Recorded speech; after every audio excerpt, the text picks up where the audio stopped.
100 நாள் வேலை திட்டத்தை திரைமறைவில் இருந்து எடப்பாடி பழனிசாமி அழிக்கும் முயற்சியில் ஈடுபட்டு வருவதாக நாடாளுமன்ற உறுப்பினர் மாணிக்கம் தாக்கூர் குற்றம் சாட்டியுள்ளார். மதுரை மாவட்டம் திருமங்கலம் அருகே 13 லட்சம் ரூபாய் செலவில் கிராமச்சாவடி அமைக்கும் பணியை தொடங்கி வைத்தார். இதன் பின்னர் செய்தியாளர்களிடம் பேசிய அவர், அமித்ஷா தலைமையில் அதிமுகவை எடப்பாடி பழனிசாமி நடத்தி வருவதாக விமர்சித்தார். 100 நாள் வேலை வாய்ப்பு திட்டத்தை வைக்க விடாமல் தடுப்பதும் எடப்பாடி பழனிசாமி தான் திரைமறைவில் இருந்து செயல்படுகிறார் என்பது மிக தெளிவாக தெரிகிறது. அதனால்தான் அமித்ஷா அவர்களுடைய அரசு டெல்லியில் என்ன செய்கிறதோ அதையே தமிழ்நாட்டிலும் அமித்ஷா தலைமையிலான அதிமுக அரசு அமைந்தால் இதையே செய்யும். 100 நாள் வேலை வாய்ப்பு திட்டம் நிறுத்தப்படும். கும்பகோணத்தில் நடைபெற்ற இயற்கை வேளாண் உணவுப் பொருட்கள் திருவிழாவில் ஏராளமானோர் பங்கேற்றனர். சோழமண்டல இயற்கை உழவர்கள் கூட்டமைப்பு சார்பில் நடைபெற்ற இந்த இயற்கை வேளாண் திருவிழாவில் கருப்பு கவுனி, மூங்கில் அரிசி, தூய மல்லி, ரத்தசாலி உள்ளிட்ட ஏராளமான அரிசி வகைகள் மற்றும் பாரம்பரிய உணவு வகைகள் காட்சிப்படுத்தப்பட்டிருந்தன. சத்து மாவு எங்களுடைய ஸ்பெஷல், ஊறுகாய் ஸ்பெஷலாக பண்ணுறோம். இட்லி பொடி, பூண்டு பொடி நம்ம பண்ணிகிட்டு இருக்கோம். எங்கள் இதில் பார்த்தீங்கன்னா பாரம்பரியமான சிறுதானிய உருண்டையில் ஒரு 50 வெரைட்டிஸ் பண்ணுறோம். அப்புறம் பாரம்பரியமான கமர்கட்டு, நாட்டு சக்கரை, தேங்காய் பருவி, இந்த மாதிரி ஒரு வெரைட்டிஸ் கொடுக்குறோம். எல்லாமே நம்ம ஹெல்த்தி ஃபுட்டாக பண்ணுறோம். விழாவில் பங்கேற்ற அனைவருக்கும் இயற்கையான முறையில் சாகுபடி செய்த ரத்தசாலி அரிசியில் தயாரிக்கப்பட்ட பொங்கல் மற்றும் சீரக சம்பா அரிசியில் தயாரிக்கப்பட்ட மரக்கறி பிரியாணி வழங்கப்பட்டது.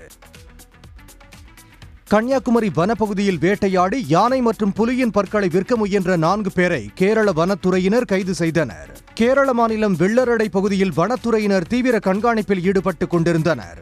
இந்நிலையில் அங்கு சந்தேகத்திற்கிடமான வகையில் நின்று கொண்டிருந்த 4 பேரை பிடித்து வனத்துறையினர் விசாரணை நடத்தினர். அப்போது அவர்களது பைகளை சோதனை செய்ததில் 5 யானைகளின் பல் செட்டுகள், தந்தம் மற்றும் ஒரு புலிப்பல் இருந்தது தெரிய வந்தது. இதனை பறிமுதல் செய்து வனத்துறையினர் 4 பேரை கைது செய்து விசாரணை மேற்கொண்டு வருகின்றனர். தேனி மாவட்டம் ஆண்டிப்பட்டி அருகே அடுத்தடுத்து 3 வீடுகளின் பூட்டை உடைத்து திருட முயன்ற மர்ம நபர்களை போலீசார் தேடி வருகின்றனர். பிஸ்மி நகரில் உள்ள வீடுகளின் பூட்டை உடைத்து பீரோவில் ஏதும் உள்ளதா என்று மர்ம நபர்கள் தேடி பார்த்துள்ளனர். அங்கு ஏதும் இல்லாததால் சாலை ஓரம் நிறுத்தப்பட்டிருந்த இருசக்கர வாகனத்தை திருட முயற்சி செய்துள்ளனர். அப்போது வாகனத்தின் பூட்டை உடைக்கும் சத்தத்தை கேட்டு மக்கள் வெளியே வந்ததால் மர்ம நபர்கள் தப்பி ஓடி உள்ளனர். இதுகுறித்து ஆண்டிப்பட்டி காவல்துறையினர் விசாரணை மேற்கொண்டு வருகின்றனர்.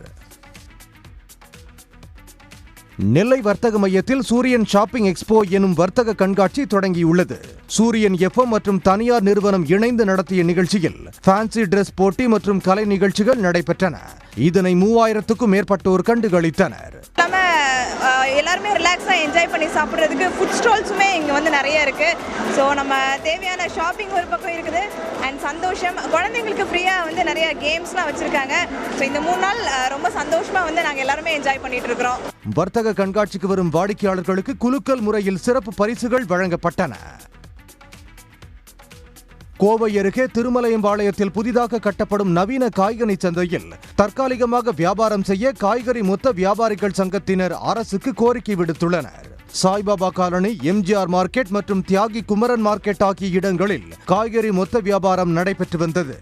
இந்நிலையில் அப்பகுதியில் மேம்பால கட்டுமான பணிகளால் கனரக வாகனம் செல்ல தடை விதிக்கப்பட்டுள்ளது. இதனால் காய்கறி வாகனங்கள் வந்து செல்வதில் சிரமம் ஏற்பட்டுள்ளது என்பது புகார். எங்கள் வாழ்வாதாரம் சிறப்பிக்கிறதுக்கும் அரசு திருமலை அம்பாளத்தில் தேர்ந்தெடுக்கப்பட்ட இடத்தில் இந்த வியாபாரிகளுக்கு பொருள் இறக்கி விற்பதற்கு உண்டான ஒரு அனுமதியும் ஒத்துழைப்பும் தந்து எங்கள் வாழ்வாதார நிலைமாற்றுமாறு கேட்டுக்கொள்ளப்படுகிறது. ஆடி கிருத்திகையை முன்னிட்டு திருத்தணி சுப்பிரமணிய சாமி கோயிலில் நடிகையும் ஆந்திர மாநில முன்னாள் அமைச்சருமான ரோஜா சாமி தரிசனம் செய்தார். ஒவ்வொரு ஆண்டும் ஆடி கிருத்திகைக்கு நடிகை ரோஜா விரதம் இருந்து காவடி எடுத்து சாமி தரிசனம் செய்து வருகிறார். இந்த நிலையில் இந்த ஆண்டும் காவடி எடுத்து வந்து திருத்தணி முருகன் கோயிலில் சாமி தரிசனம் செய்தார்.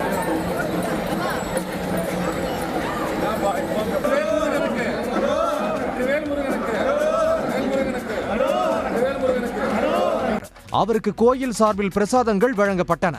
மேலும் 2 கிலோ வெள்ளி வேலை உண்டியலில் காணிக்கையாக செலுத்தினார். தென்காசி மாவட்டம் கடையநல்லூர் அருகே மேக்கரையில் அமைந்துள்ள அடவி நயினார் அணை 3 மாதங்களில் 3வது முறையாக நிரம்பியுள்ளதால் விவசாயிகள் மகிழ்ச்சி அடைந்துள்ளனர். மேற்கு தொடர்ச்சி மலைப்பகுதியில் பெய்து வரும் தொடர்மழை காரணமாக 132 அடி கொள்ளளவு கொண்ட அடவி நயினார் அணை நிரம்பியுள்ளது.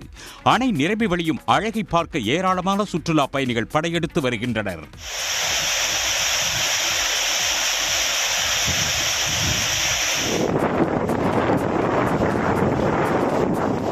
இந்த அணை நீர் மூலம் 7200 ஏக்கர் விளைநிலங்கள் பாசன வசதி பெறும் என்பதால் ஆடிப்பட்டத்தில் விதைத்த விவசாயிகள் மகிழ்ச்சி அடைந்துள்ளனர்.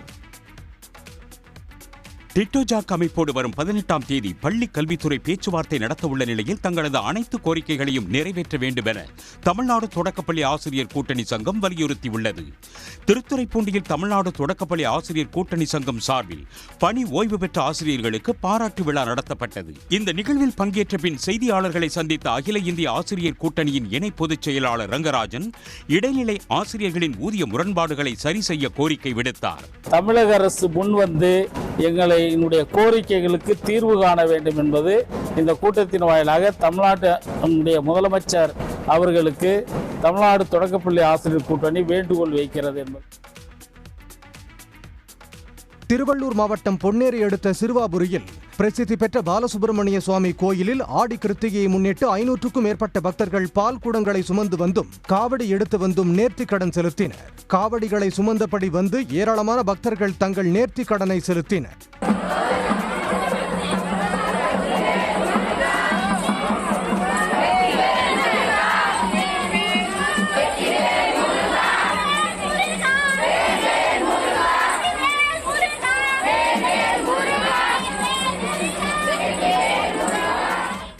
இந்த கோயிலில் தொடர்ச்சியாக 6 வாரங்கள் வந்து நெய் தீபம் ஏற்றி வழிபட்டால் தங்களின் வேண்டுதல் நிறைவேறும் என்பது பக்தர்களின் நம்பிக்கையாக உள்ளது.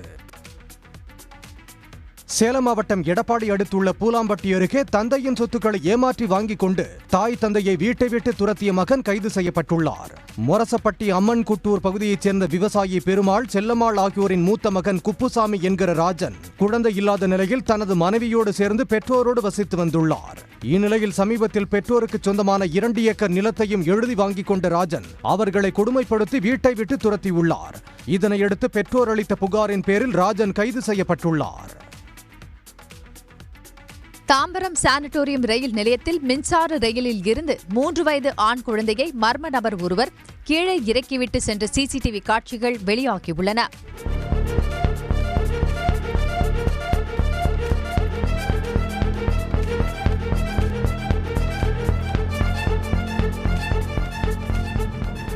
சென்னை கடற்கரையில் இருந்து தாம்பரம் நோக்கி சென்ற மின்சார ரயில் காலை 4:30 மணி அளவில் சானிட்டோரியம் ரயில் நிலையத்தை வந்தடைந்தது. அப்போது ரயிலில் இருந்த ஆண் ஒருவர் சுமார் 3 வயதான ஆண் குழந்தையை கீழே இறக்கிவிட்டு சென்றுள்ளார். அங்கு பாதுகாப்பு பணியில் ஈடுபட்டிருந்த பரங்கிமலை RPF போலீசார் ஆதரவு இன்றி இருந்த குழந்தையை மீட்டு குழந்தைகள் காப்பகத்தில் ஒப்படைத்தனர். மேலும் அங்கிருந்த சிசிடிவி கேமராக்களில் பதிவாகியிருந்த காட்சிகளை ஆய்வு செய்து மர்ம நபரை தேடி வருகின்றனர். ஆடி கிருத்திகையை முன்னிட்டு திருச்செந்தூரில் குவிந்த பக்தர்களால் கடும் போக்குவரத்து நெரிசல் ஏற்பட்டது. தொடர் விடுமுறை என்பதால் திருச்செந்தூரில் பக்தர்கள் கூட்டம் அலைமோதியது. கடலில் புனித நீராடி நாளை கிணற்றில் குளித்துவிட்டு பல ஆயிரம் பேர் நீண்ட வரிசையில் காத்திருந்து சாமி தரிசனம் செய்தனர். பல்வேறு ஊர்களில் இருந்தும் தொடர்ந்து பக்தர்கள் வருவதால் திருச்செந்தூர் தூத்துக்குடி சாலையில் 2 கிலோமீட்டர் தூரத்திற்கு வாகனங்கள் தேக்கமடைந்து கடும் போக்குவரத்து நெரிசல் ஏற்பட்டது.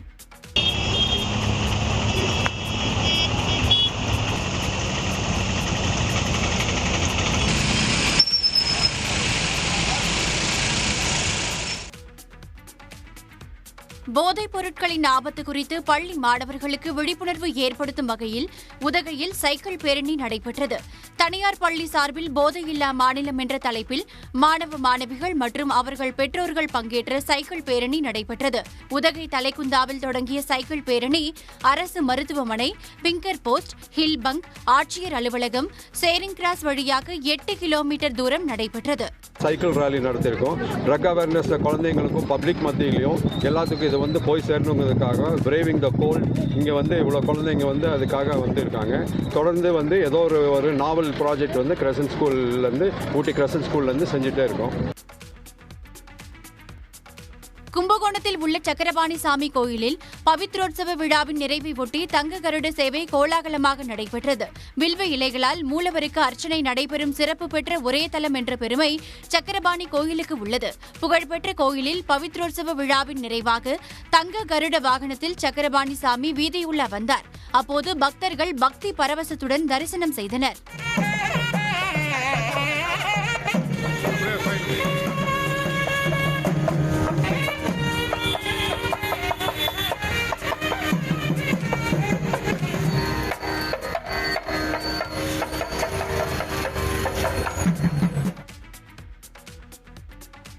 திருவாரூர் மாவட்டம் எட்டியலூர் பகுதியில் உள்ள செண்பகவள்ளி மாரியம்மன் கோயிலில் ஆடித்தேரோட்ட திருவிழா வெகு விமர்சையாக நடைபெற்றது.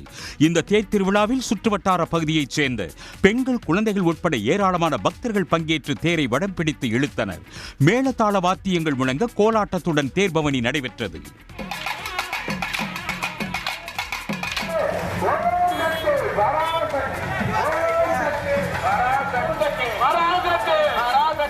முக்கிய வீதிகளில் வண்ணமலர் அலங்காரத்துடன் தேரில் பவனி வந்த அம்மனை அப்பகுதியைச் சேர்ந்த பொதுமக்கள் வழிபட்டனர்.